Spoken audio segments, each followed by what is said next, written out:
to Revenge with Lyra. This is the last time I'm asking. Why is your daughter living in my home? My mother didn't raise her voice. She didn't need to. Who does she think she is? God's gift. My name is Elena Brooks, and I learned that day that cruelty doesn't always shout. Sometimes it stays calm so everyone else looks unreasonable. I stood at the top of the stairs with a glass of water I hadn't touched. My aunt froze in the living room. My uncle's mouth opened, then closed. No one answered her. No one ever did. Not when she spoke like that. I didn't argue. I didn't explain. I didn't defend myself. I turned and walked into the bathroom and locked the door. It wasn't drama. It was survival. When people strip you down to something less than human, the worst thing you can do is react and give them proof they were right. A minute passed. Maybe two. Then I heard it. A scream. Sharp, sudden, followed by a violent crash that rattled the walls. The sound wasn't loud because of the fall. It was loud because of what it meant. I unlocked the door and stepped out just as the house collapsed into chaos. My mother lay at the bottom of the stairs. My family was on their knees around her, crying, apologizing, begging. Not to me. To her. I gripped the railing and felt something cold settle in my chest. Not fear. Not guilt. Understanding. Because accidents don't change families like this. But consequences do. And whatever happened on those stairs had just turned me from a problem they controlled into a truth they were terrified of facing. They didn't ask me to come down the stairs. They didn't look at me at all. Everything orbited my mother. Her breathing, her ankle twisted at a wrong angle, the way my aunt kept saying her name like a prayer she'd forgotten how to finish. An ambulance was called. Doors opened. Voices filled the house. And still, no one asked me a single question. That was familiar. I hadn't moved into my aunt's house because I was rebellious or difficult. I'd moved in because my mother needed quiet. After my dad died, grief didn't soften her. It sharpened her. I became noise she didn't want to manage. You're adaptable, she'd said, handing my suitcase to my uncle like it weighed nothing. You'll be fine here. Here had been supposed to be temporary. A few weeks. A reset. But weeks turned into months, and months turned into looks, tight smiles, sighs that followed me from room to room, whispers that stopped when I entered. I learned quickly how to be small, how to clean without being asked, how to eat less, how to make my presence feel like a favor. That morning before the fall, I'd overheard my aunt on the phone. She's still here, she'd whispered, like I was a stain that wouldn't come out. Her mother says she'll figure something out. She hadn't. And now my mother lay on the floor of a house she claimed I didn't belong in, surrounded by people who suddenly understood that this situation wasn't just uncomfortable. It was visible. As the paramedics lifted her onto the stretcher, her eyes finally found mine. Not pain. Not fear. Calculation. And in that look, I realized something important. She wasn't wondering if she was okay. She was wondering what I was going to say next. The hospital visit turned everything quiet in a way I didn't trust. My mother's injury wasn't life-threatening. A bad sprain. Some bruising. Enough pain to keep her in bed. Enough sympathy to fill the room. Enough attention to erase the question no one wanted to ask out loud. What really happened in that house? When they came back without her, the energy shifted. My aunt avoided my eyes. My uncle spoke to me like I might break. And for the first time since I arrived, they didn't tell me what to do. They didn't know how. That night, I lay awake in the guest room, staring at the ceiling fan spin shadows across the walls. I replayed the moment over and over. Not the fall, but the seconds before it. My mother's voice. Calm. Sharp. Certain. Why is your daughter living in my home? Not my home. Her home. That distinction mattered to her. It always had. I got out of bed and went to the kitchen. The house creaked like it was holding its breath. On the counter sat my aunt's planner, open to the week. Appointments. Grocery lists. Notes written in neat ink. There was nothing about me. No plan. No timeline. No explanation for how long I was supposed to exist in their space. I went back to my room and pulled out my notebook, the one I'd been using for school. I flipped past math problems and half-finished essays and opened to a blank page. At the top, I wrote one word: record. I didn't know why yet. I just knew that everything that mattered always seemed to disappear the moment adults decided it was inconvenient. I started small. Dates. Who said what? Who avoided which conversations? I wrote down the exact words my mother used before I locked the bathroom door. I wrote how no one checked on me afterward. I wrote how my aunt cried for her sister, but never once asked how I was holding up. By the time I closed the notebook, my hands were steady. That was when it clicked. If I stayed quiet, they'd rewrite this.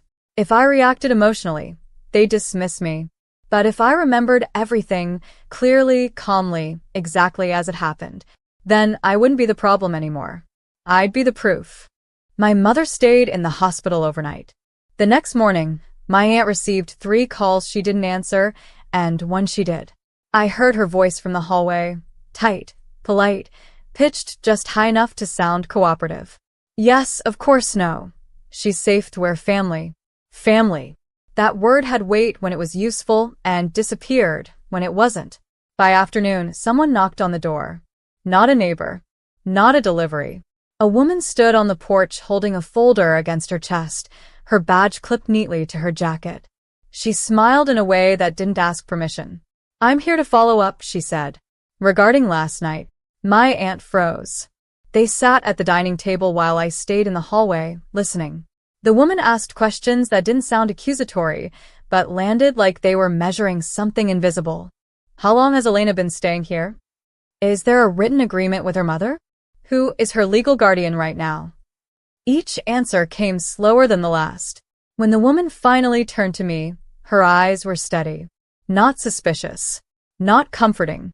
"Can you tell me what happened before the fall?" she asked. I thought about my notebook. About the word record.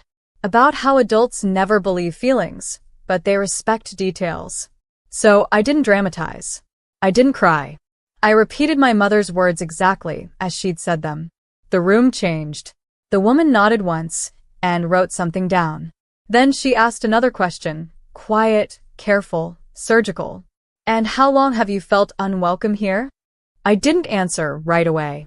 I opened my notebook and slid it across the table. She read, slowly, every page. When she finished, she closed it and looked at my aunt. "This situation isn't sustainable," she said calmly. "And it's already been noticed." That night, as my aunt sat on the couch staring at the TV without seeing it, I realized something chilling. I hadn't asked for help. Silence had done it for me.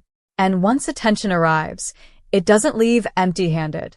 My mother came home 2 days later with a soft brace on her ankle and a hard look in her eyes. She didn't ask how I was. She didn't even look at the stairs. She looked at the living room, the kitchen, the doors, at the people. "This is being taken out of context," she said, settling into a chair like she was reclaiming a throne. "You know how people talk." No one answered. She smiled thinly. "Do you realize how this looks?" There it was. Not "are you okay?" Not what happened. Just optics. Image. The story she'd tell if someone asked. "Family matters should stay private," she added, glancing at my aunt. "I never said you weren't welcome, Elena. You're twisting my words." I stood by the doorway, notebook tucked against my ribs. I didn't open it. I didn't need to. "You're making this bigger than it needs to be," she continued, voice syrupy now. "We gave you everything we could. You're too sensitive." Too sensitive. The phrase landed where it always did, right on the bruise she'd been pressing for years. I took a breath. "Come in. Come out." "You asked why I was living here," I said evenly. "You said it calmly. In front of everyone. That's not a feeling. That's a sentence." Her smile faltered. My uncle cleared his throat, then stopped. My aunt stared at the floor. Silence chose sides. My mother leaned forward. "You know how people twist things," she said. "We'll talk about this privately." I shook my head. No. Private is where words disappear. I finally set the notebook on the table. Not open. Just present. Her eyes flicked to it, and for the first time since the fall, she didn't look angry. She looked afraid. because she wasn't scared of what happened. She was scared of who might hear it next. The meeting didn't end with shouting. That's what scared her the most. It ended with the woman from the department closing her folder and saying, "We need to clarify something before we move forward." My mother straightened. "Of course. We're cooperating." The word cooperating sounded rehearsed. "This isn't about blame," the woman continued calmly. "It's about responsibility. And right now, responsibility is unclear." Unclear. Another word my mother hated. She tried again. I was injured. Emotions were high. Things were misunderstood. I watched the room while she spoke. Not her. The room. My aunt's hands were clenched in her lap. My uncle hadn't looked at my mother once since the notebook hit the table. Even the air felt different, less forgiving. "Before you respond," the woman said, turning slightly toward me, "Elena, are you comfortable sharing what you wrote after the fall?" This was the moment my mother looked at me the way she used to when I was little, warning, quiet, sharp. I opened the notebook. Not dramatically. Not fast. I read the date.